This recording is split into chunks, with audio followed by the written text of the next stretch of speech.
yan? Ay, siya po ba si Mr. Dreamboy?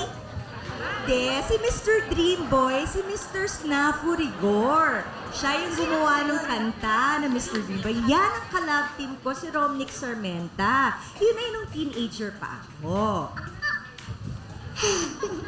Kinikilig po ako eh. Pa, ilang taon ka na Bakit ngayon? po kayo?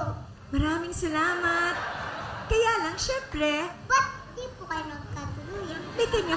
may kanya-kanya na kaming mga pamilya. At isa pa, hindi talaga yun yung landas na aming patutunguan. Yun, hindi yun yung faith namin. Iba yung aming kapalaran. Bagay na bagay pa naman kayo.